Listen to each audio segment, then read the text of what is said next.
Olá, vamos continuar. Estou gravando dia 27 de setembro de 2020. Então vamos à sequência essa nossa parte de fisiologia neuromuscular ou integração neuromuscular.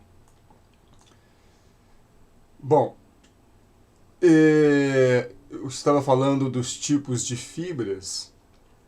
Uma discussão que de vez em quando volta ao topo das discussões é sobre se as fibras musculares, se elas são capazes de se converter entre elas.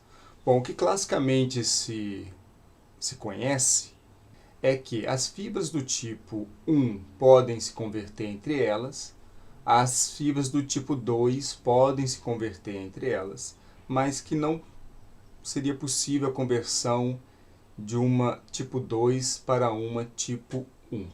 Quando a gente fala em conversão, a gente tem que lembrar que essas fibras elas são diferenciadas por características contráteis e de fadiga, né, de resistência à fadiga. Então, de desempenho e de resistência à fadiga, que são coisas ligadas, obviamente, né, já que a fadiga é, obviamente, perda de desempenho. Mas, em relação à produção de força, à velocidade da força, então, o que elas têm de diferente são questões bioquímicas. Né? Não é uma fibra tão diferente como comparada, por exemplo, uma célula muscular esquelética com uma do músculo cardíaco. Elas são bioquimicamente diferentes. Então, o que se acredita o que se tem por hora é que quando você dá um estímulo mais aeróbio, corridas de longa duração, por exemplo, ciclismo, fibras do tipo 2 vão caminhando bioquimicamente mais para um metabolismo mais aeróbio. Então, as fibras que são mais anaeróbias, aí a mais anaeróbia delas por hora é a 2B, que é a 2x, se lembrar da aula anterior, que não é mais 2B, é 2x, elas podem ter uma conversão bioquímica que caminharia para a esquerda, se tornando uma intermediária, que é a 2AX.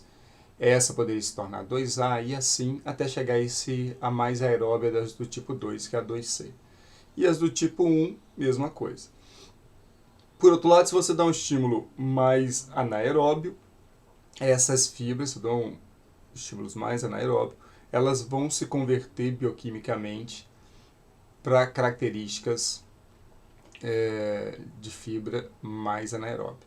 Uma coisa que a gente percebe de forma muito recorrente nos trabalhos científicos é que quando se faz um treinamento de força típico de hipertrofia, há um aumento das fibras do tipo 2A, 2AB, principalmente por aqui.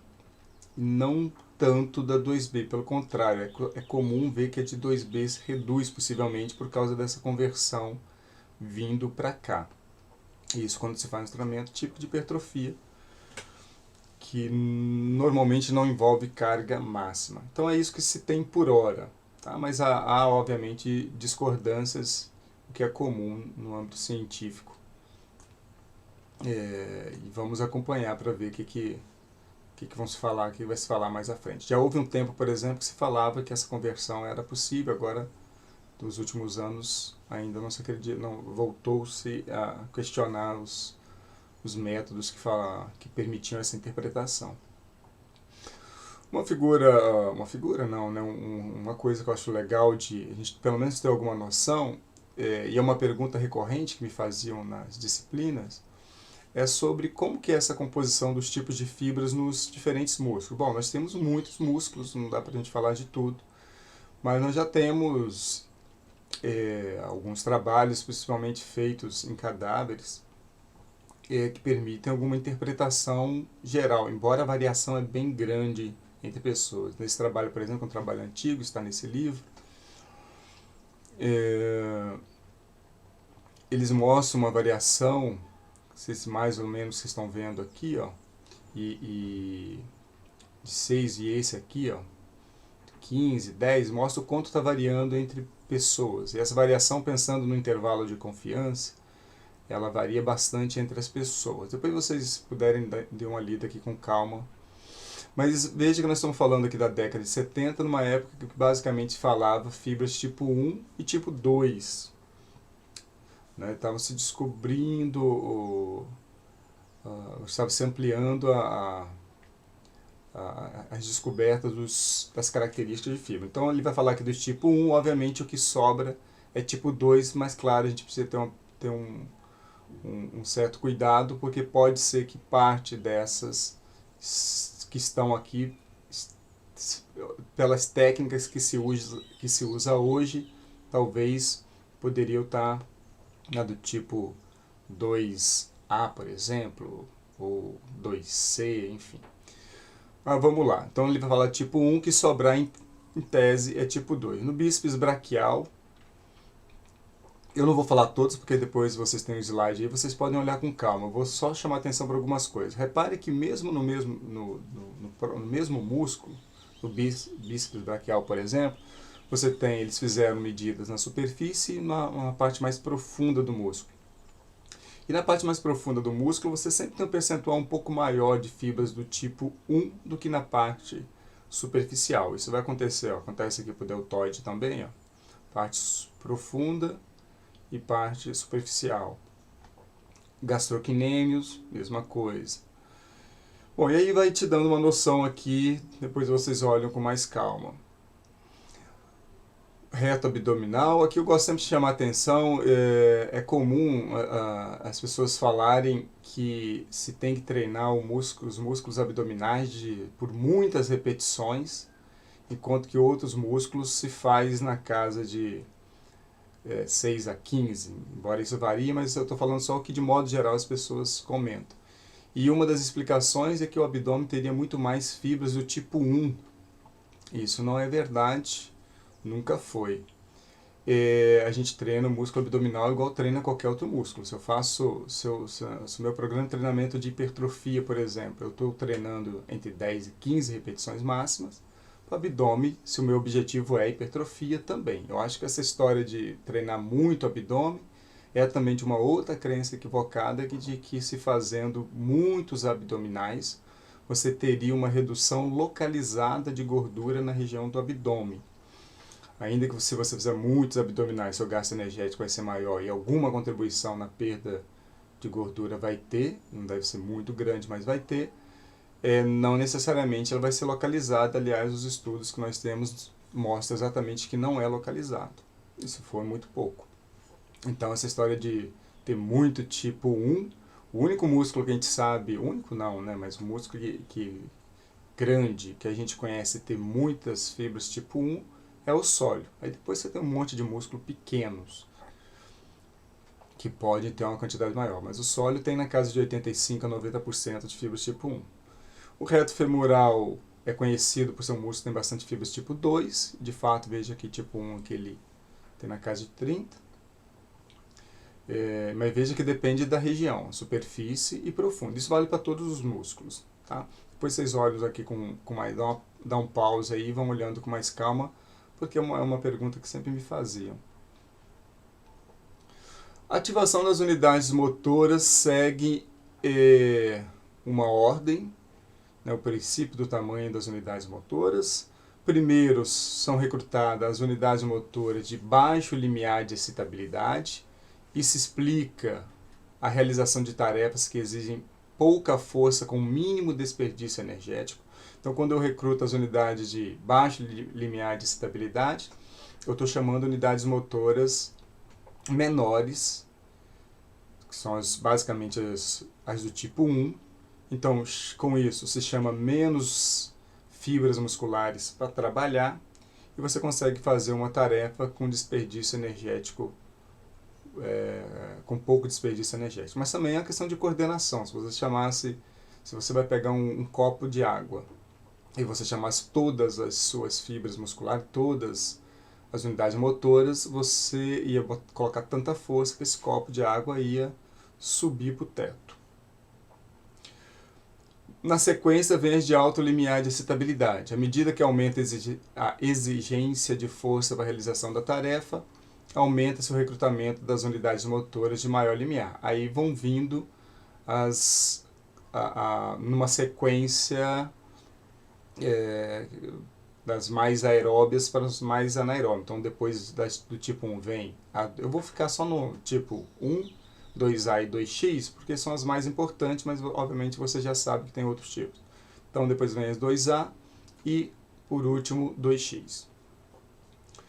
Ou seja, obedece o princípio do tamanho das unidades motoras. Essa é uma expressão que vale a pena não esquecer.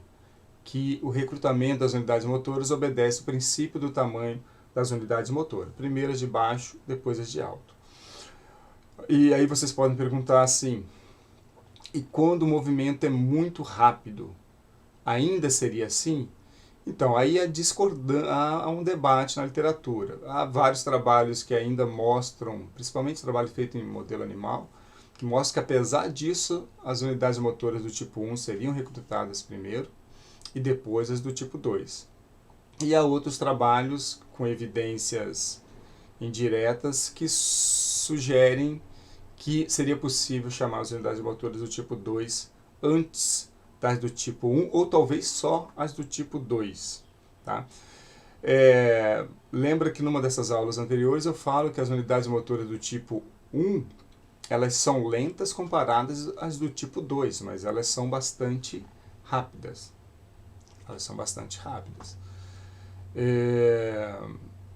Então a gente precisa tomar esse cuidado também de achar que lento, e a gente sequer ter noção de que tempo é esse. Também chamado por alguns de princípio do tamanho de Hahnemann, autor envolvido nessa descoberta.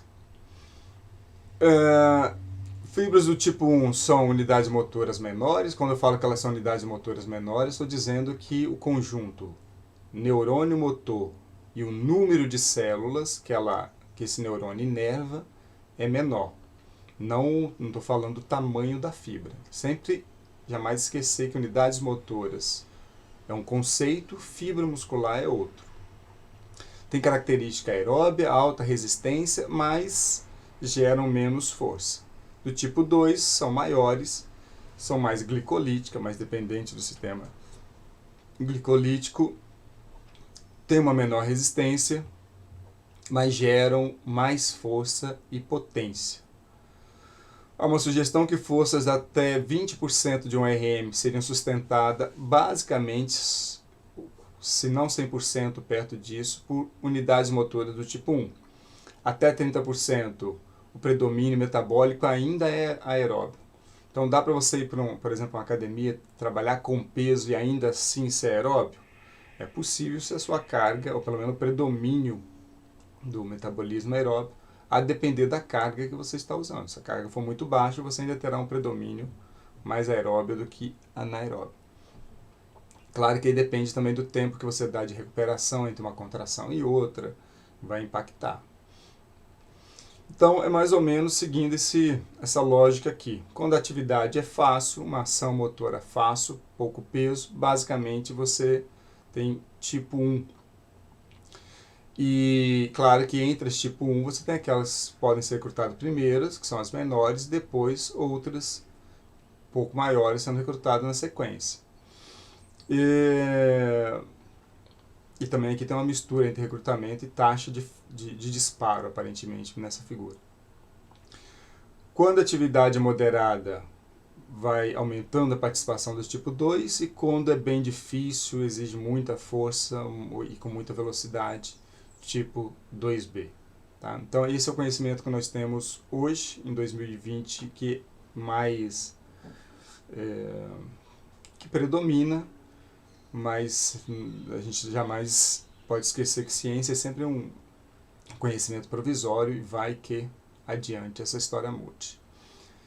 A sugestão na literatura de exceções, foi o que eu falei ali atrás, quanto à ordem desse recrutamento. Então há alguma sugestão, principalmente evidências indiretas, de que em algumas ações poderia se recrutar as do tipo 2 primeiro. Quais são essas sugestões? Em ações excêntricas com carga muito elevada, movimentos explosivos, ou seja, não só movimentos, né? Ações, que lembra que eu já falei que ações, ou ação muscular explosiva não necessariamente precisa ter movimento, é uma intenção de fazer com mais, como se você quisesse fazer com mais velocidade possível. Você vai impor o máximo de força numa alta taxa de produção de força, mas pode ser isométrico. E em oclusão vascular com carga baixa, são algumas sugestões. Nesses casos, como há necessidade de muita força ou força rápida, ou há uma elevação na alteração metabólica, já que no caso da oclusão vascular, por diminuição da entrega de oxigênio principalmente, mudaria muito o metabolismo. Então, nessas condições, as unidades motoras do tipo 2 poderiam ser recrutadas primeiro, ou até mesmo seriam as únicas recrutadas. Mas essas sugestões ainda não há uma sugestão direta, mostrando isso claro, mas há algumas sugestões indiretas. Por exemplo, no livro lá dos canadenses que eu sempre cito, eles falam de um experimento que se repete muito para sustentar parte dessa tese, que é o sólio gastrocnêmios, que basicamente o experimento é um experimento feito em bicicleta estacionária, então rodando uma catraca, e onde vai se levando a carga. E em um experimento como esse, o que viram, dependendo da velocidade que se colocava e da carga, que os gastrocnêmios eram recrutados primeiros antes do sólio. E como são dois músculos, o sólio tem bastante fibra do tipo 1 e o gastrocnêmio tem bem menos tipo 1, ele não é só tipo 2, mas há um contraste importante aqui. Então, num experimento como esse, que viu que o gastrocnêmio foi recrutado primeiro, essa evidência ela é uma evidência indireta. Por que é uma evidência indireta? Porque o gastrocnêmio ele não tem só fibra do tipo 2 e o sólio não tem só fibra do tipo 1. Então, o que não se sabe, embora os gastrocnêmios foram recrutados primeiro, unidades motoras ali foram recrutadas primeiro, o que não se sabe é quais foram as unidades motoras nos gastrocnêmios que foram recrutadas primeiro. Ou seja, o que poderia ter as unidades motoras do tipo 1 dos gastrocnêmios recrutadas primeiro e, na sequência, as do tipo 2 do próprio gastrocnêmios e o sólido. De qualquer forma, o que se vê aqui que há uma possibilidade de diferenciação de recrutamento do músculo a depender da ação que você faz. É o que os autores chamam aqui de grupos de tarefa, né? Porque são músculos envolvidos numa mesma tarefa e a depender do tipo de tarefa, o sistema nervoso teria uma condição de priorizar mais um músculo do que o outro. Se o que foi chamado nos gastrocnêmios foi primeiro tipo 2, ainda não sabemos, vamos ter que acompanhar mais um tempo aí. E ele conta um pouco dessa história nesse quadradinho que eu deixei aqui. Vou deixar aqui para, infelizmente está no inglês e isso aqui não dá nem para, quer dizer, para traduzir eu teria que digitar tudo, né? Mas qualquer dúvida, você digita aí no Google e várias palavras são cognatas as nossas, não é tão difícil não. Mas ele conta essa historinha nesse quadro, que é uma foto que eu tirei. Iniciantes em treinamento de força podem não ter a capacidade de ativar algumas unidades motoras de alto limiar de excitabilidade, inclusive em exercício de potência. Tanto o treinamento como a motivação já foram vistos modular isso, ou seja, iniciantes, por mais força que eles imponham numa dada carga, ainda assim haverá unidades motoras que não foram recrutadas. É como se o sistema nervoso não tivesse essa condição ainda. E o que faz o sistema nervoso ter essa condição é um treinamento de força que você vai explorando essas cargas máximas E a motivação, há também sugestão de que em situações de muita motivação, e quando eu falo motivação não é só motivação, uma motivação positiva, mas uma motivação também induzida por um temor muito grande, por exemplo. Isso poderia te permitir, também temos algumas evidências indiretas sobre isso. O treinamento de longo prazo pode diminuir o número de unidades motoras recrutadas para a mesma carga.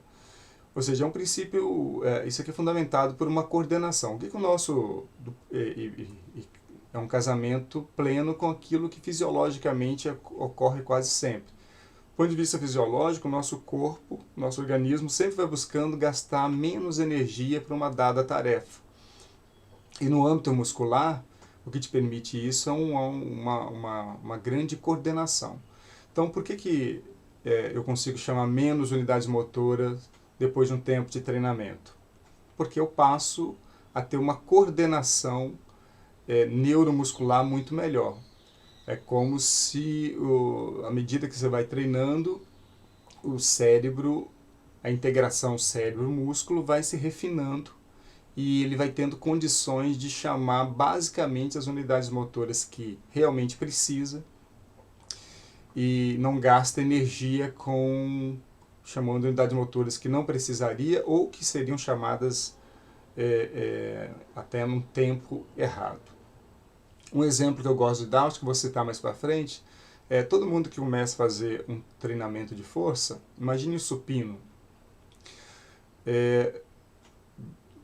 Todo iniciante, ou mesmo quem já treinou um tempo e voltou depois de bastante tempo, você vai perceber um tremor nesse movimento, né?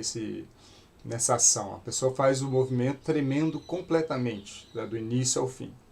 Depois você treina alguns dias, esse tremor vai sumindo. Por que esse tremor acontece? Porque você não tem ainda uma integração neuromuscular refinada. Então seu cérebro ainda está tentando fazer os ajustes para chamar só as unidades motoras que pretende, mas por hora, quando você vai levantar ali a carga no supino, o que o sistema nervoso quer fazer, o córtex, é levantar a carga, já que essa é a sua intenção. E ele faz isso. Ainda não está muito bem coordenado, mas devagarinho vai se coordenando para se gastar o mínimo de energia possível naquela ação. Então, depois de algumas sessões de treino, esse tremor já desaparece. Vai acontecer quase sempre quando você faz um exercício que envolve um exercício que não é muito direcionado, como máquinas de força. Então, se você fizer em peso livre, máquinas de força são alinhados, então é menos provável de você ver isso. Mas em peso livre, elásticos, cabos, que o grau de coordenação precisa ser maior, quase sempre é uma mudança de um exercício deve promover isso. Exercícios diferentes para o mesmo grupo muscular, vamos dar o exemplo do leg press horizontal e um inclinado. Eu estou falando o mesmo exercício, o leg press, só mudando aqui a inclinação, um horizontal e o outro inclinado. Eu estou dando só como exemplo, mas isso vale para o supino inclinado, declinado, horizontal. Não mobilizam rigorosamente as mesmas unidades motoras, ou, pelo menos, não mobilizam na mesma magnitude, na mesma região ou na mesma região anatômica. Então, mesmo exercícios parecidos para a mesma musculatura, ainda assim, o comportamento das unidades motoras não é exatamente igual. Isso aqui já é uma sinalização de que a variação do exercício é importante. Se você quer recrutar mais unidades motoras, variar o exercício é importante. Para o ganho de força, isso tem vários trabalhos que sustentam isso. Para a hipertrofia a gente não tinha muito, mas nos últimos anos a gente tem alguns, pelo menos uns 5, que mostram que a variação dos exercícios tem impacto importante, às vezes não no volume muscular, mas da região muscular. Então às vezes você tem uma hipertrofia diferente dependendo da região anatômica.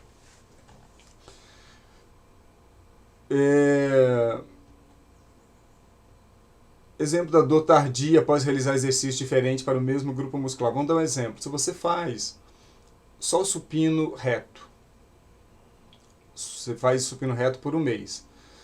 E aí, obviamente, você vai ter uma boa coordenação, você não sente dor tardia, né, aquela dor induzida pelo exercício. Se você depois fizer um supino inclinado ou declinado, buscando carga máxima, algumas séries, você provavelmente terá alguma dor tardia. Qual é a sugestão? Se antes você não estava tendo e agora você tem, é porque unidades motoras que não estavam acostumadas a fazer o exercício passaram a participar do exercício. Então, isso é uma sugestão indireta de que quando você varia um pouco o exercício, outras unidades motoras podem participar. Se não, se não estão sendo chamadas pela primeira vez, talvez o que mude seja a magnitude, passam a trabalhar mais, já que antes estava trabalhando menos. E aí a importância da variabilidade de exercício para ganho de força e hipertrofia. Então, variar exercício para força e hipertrofia tem sido cada vez mais claro para a gente. Eu particularmente sustento isso. Agora, quando eu falo em variar, não é variar simplesmente para sair fazendo qualquer exercício que se diz existir, ou sair inventando exercícios. É preciso se preocupar com outros parâmetros e talvez o mais importante dele é a segurança do exercício. Já vi gente inventando exercício que, ainda que talvez haja sobre a musculatura, ou a musculatura que se deseja seja acionada, mas que é um exercício perigoso. E como a gente tem muitas opções de exercício, não precisa fazer exercício perigoso, a segurança é um fator importante. E há outras invenções que são só bobagem mesmo, mas de modo geral, o maior problema tem sido a questão da segurança. Já vi gente se machucar muito seriamente, já ficar tetraplégico, paraplégico, por negligência ou por falta de bom senso nisso aqui. O padrão de recrutamento de unidade motora também não é igual para baixa e alta carga. Então já mostra como que a variação da carga também pode ser importante. Deixa eu só completar aqui, depois eu comento uma coisa. Exemplo, em movimento com carga baixa, o vasto intermédio foi proporcionalmente mais acionado que os demais extensores do joelho. Está nesse artigo, por exemplo, essa citação. Então, quando você varia a carga, o comportamento dos músculos envolvidos também parece mudar. Então, já chamando a atenção que, de repente, a variação também da carga possa ser um estímulo interessante para quem busca hipertrofia. Para quem busca força máxima, tem que buscar carga máxima. Mas são poucas pessoas que buscam força máxima. De modo geral, atletas de modalidades específicas. A maior parte das pessoas tem interesse em ganhar algum grau de força, mas uma pessoa jovem, de modo geral, já tem uma reserva de força. Então, o ganho de força para as pessoas mais jovens quase nunca é prioridade, passa a ser prioridade para pessoas fragilizadas, pessoas mais velhas, em virtude do efeito do envelhecimento. E sobre essa questão do carga mais baixa e alta, hoje a gente sabe que para o ganho de hipertrofia, trabalhar com cargas altas, por exemplo, 3 repetições máximo, e carga baixa, como 30 repetições máximo, oferece um volume de hipertrofia parecido, desde que você trabalhe com repetições máximas. Ainda dependendo da pessoa, mesmo carga submáxima, se for iniciante, já tem trabalho mostrando que funciona. Mas de 3 a 30, até pode ser mais e menos. Tá? Eu estou só deixando aqui esse intervalo, que já é um intervalo bem grande. 3 e 30 repetições máxima é bem diferente do que classicamente a gente falava, que era de 6 a 12 para ganho de hipertrofia. Mas hoje ganho de hipertrofia de 3 a 30, você tem uma janela bem grande de possibilidade para ganho de hipertrofia. E como aparentemente os músculos podem, os grupos envolvidos ali nos grupos de tarefa podem trabalhar talvez um pouco diferente,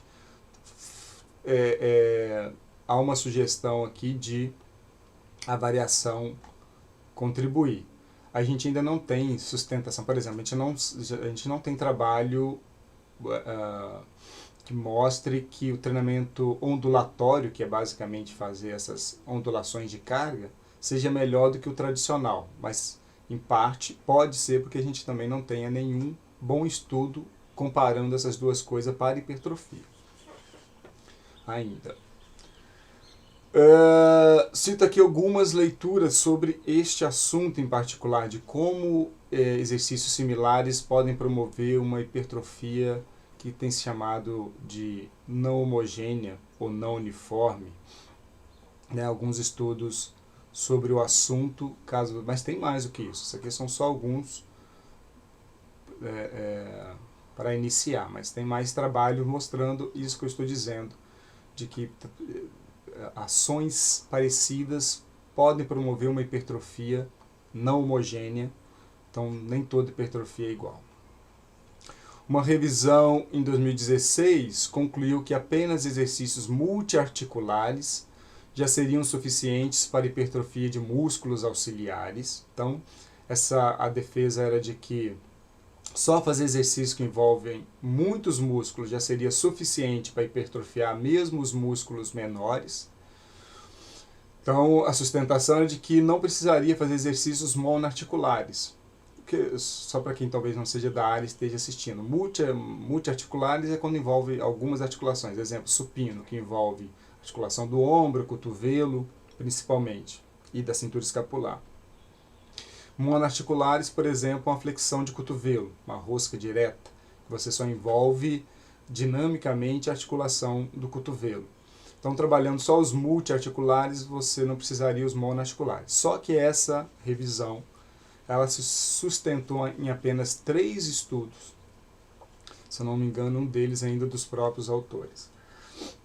Não tem exatamente problema, mas 3 estudos é bem pouco.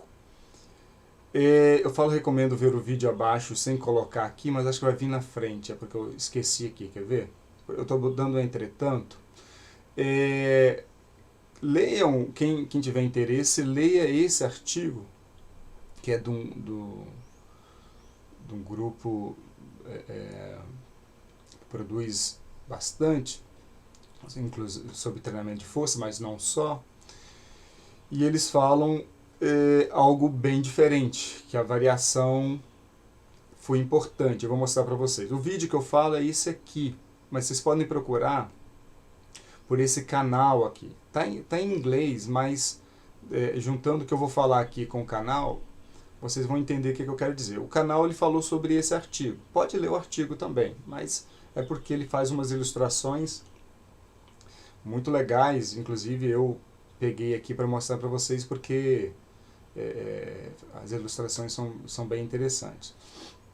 É um canal novo, tem poucos seguidores ainda, mas bem feitinho. Não que eu concorde com tudo, de vez em quando eu até debato lá algumas coisas que não coincidem com aquilo que a gente está lendo, mas ele faz uma edição muito legal. Então ele vai falar desse artigo aqui. Então ele fala 4 grupos foram divididos, 4 grupos, 43 pessoas foram divididas num grupo que fazia um exercício multiarticular, que era o supino, um outro grupo que fazia apenas exercício para o tríceps, aqui um exercício para o tríceps, para quem não é da área, estendendo o cotovelo, só isso que ele fazia. Um outro grupo que fazia primeiro multiarticular e depois o monoarticular. Então primeiro fazia supino, que envolve, quem não é da área, né, o supino ele envolve a musculatura do peitoral e a musculatura extensora do cotovelo principalmente, mas não só. Então é um exercício que já envolve o tríceps.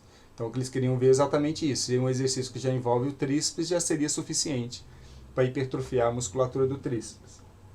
E aí, obviamente, precisa dos grupos de comparação. Um que faz só o tríceps, mas eles queriam ver também a ordem. Se eu faço primeiro o supino e depois o tríceps, ou se eu inverto, se eu faço primeiro o tríceps e depois o supino, o que aconteceria? Então, o treinamento foi 2 vezes por semana, por 10 semanas, 80%, trabalhando 80% de um RM, até a falha concêntrica, então até a fadiga. Faziam 3 a 5 séries por sessão.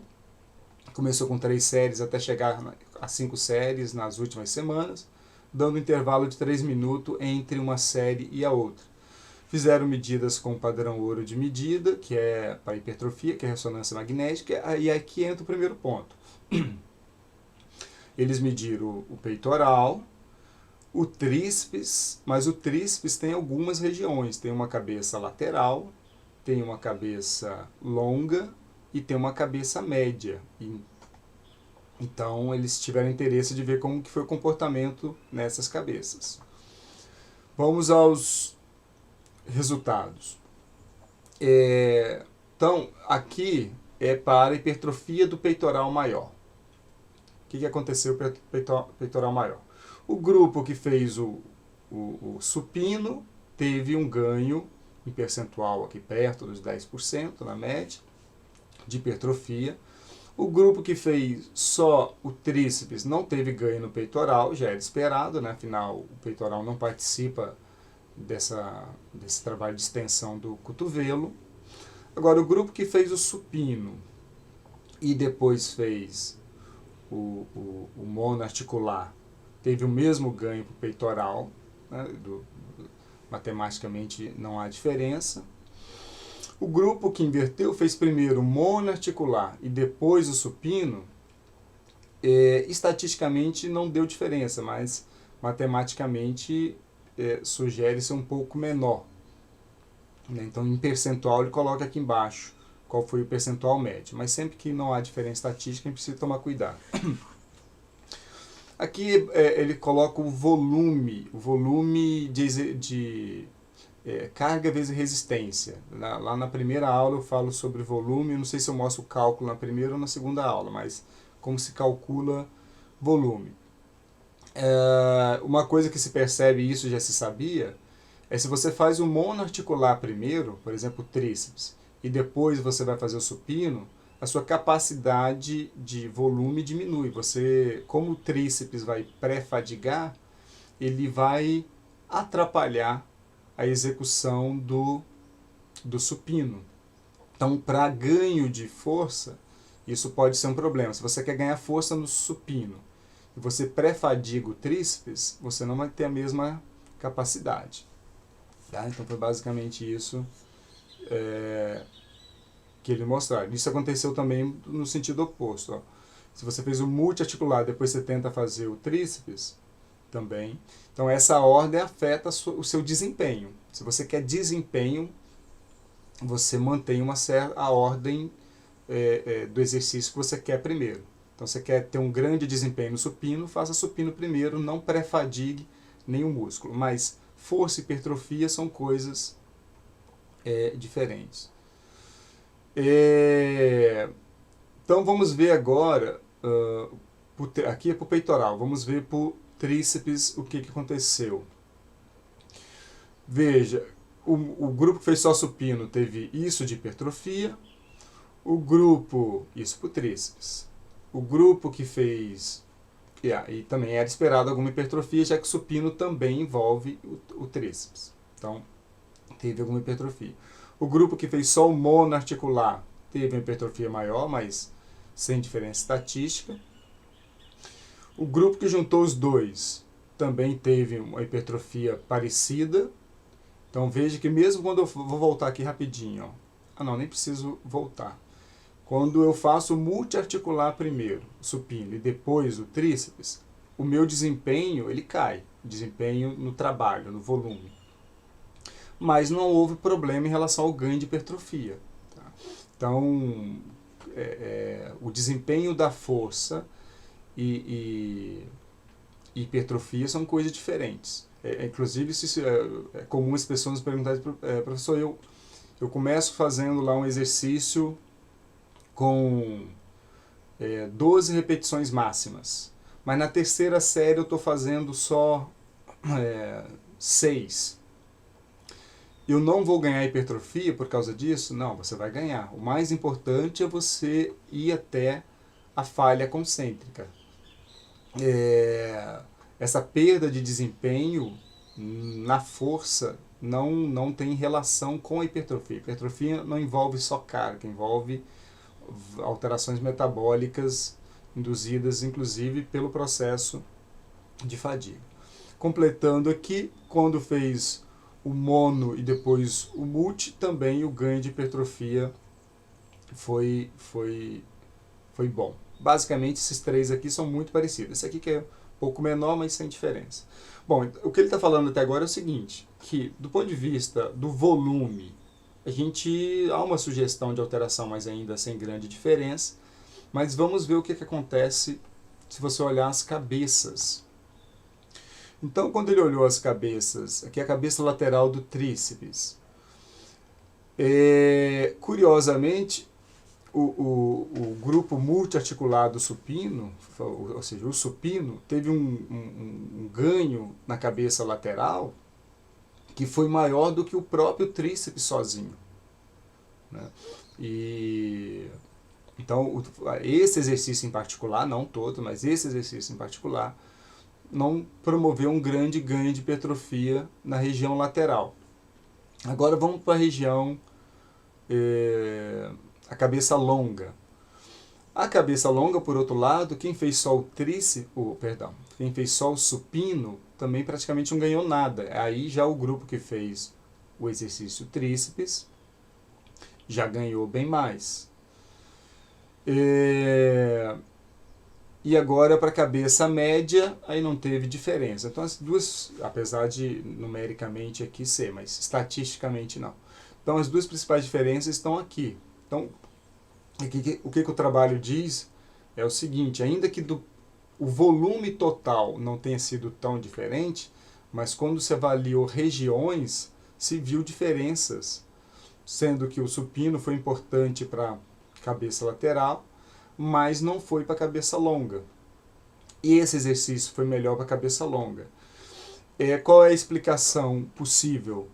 Que no caso desse exercício aqui, toda vez que a gente faz um exercício que tem alguma extensão, uma pré-extensão da cabeça longa, a cabeça longa começa mais estendido, que é o que o canal vai tentar explicar lá, mas é algo que para força a gente já conhece bem, que, né, a musculatura um pouco mais pré-estendida, ela produz mais força, ela é mais competente. E isso acontece nesse exercício, que a cabeça longa ela vai estar um pouco mais alongada, pré-estirada, e, portanto, deve participar mais. Aliás, é uma estratégia que eu falo lá em musculação, eu vou falar ainda, né, porque esses vídeos ainda não estão lá, mas estarão, de uma forma de priorizar a cabeça, essas diferentes cabeças. Quando eu quero priorizar a cabeça longa, eu faço um exercício com uma flexão aqui do ombro, né? Não ter a prática é sempre complicado, né? Mas se eu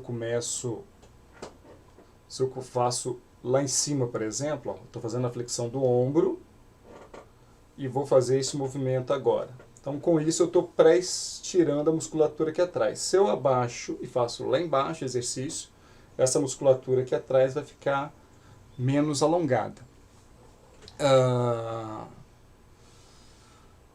Então, essa pode ser uma explicação. Mas o mais importante para a gente aqui é dizer que essa variação, de novo, é um artigo que fortalece aquilo que eu estou falando, que a variação dos exercícios é importante. Variar os exercícios. Então, para quem quer uma hipertrofia mais bem distribuída, a variação é importante. Sempre variar de forma inteligente, sem inventar, sem colocar exercícios perigosos, porque não há essa necessidade. Aqui os resultados para força aconteceu, embora sem diferença estatística, mas uma tendência que já foi vista em outros trabalhos, que é basicamente assim. Se você, que é o princípio da especificidade, aqui no força no supino. Quem ganhou mais força no supino? Quem fez supino. Quem fez só o tríceps também ganhou um pouco de força no supino, porque o tríceps também participa do exercício supino. Mas se você quer ganhar força no supino, faça supino. Aqui não houve diferença, eu acho que não houve diferença estatística, ele não colocou aqui o asterisco. Mas os multiarticulares aqui não teve grande diferença, né, resultados parecidos. E aqui agora pro tríceps. Pro tríceps, a expectativa era que quem fez só o tríceps ganhasse pouco mais, e isso eles não viram. Mas há uma sugestão, que é o mais comum, de que se você quer ganhar força num exercício específico, o melhor exercício, obviamente, para ganhar força é aquele. É diferente de hipertrofia, não confundir ganho de força com hipertrofia. Então, essa aula a gente para por aqui, dou um descanso para vocês. Novamente, quem tiver interesse no livro, pode me pedir. Eu tô fazendo um site também para disponibilizar isso e outras coisas, esses vídeos, para organizar um pouco isso, os vídeos e isso aqui. Em breve também vai ser possível acessar por lá. Até daqui a pouco.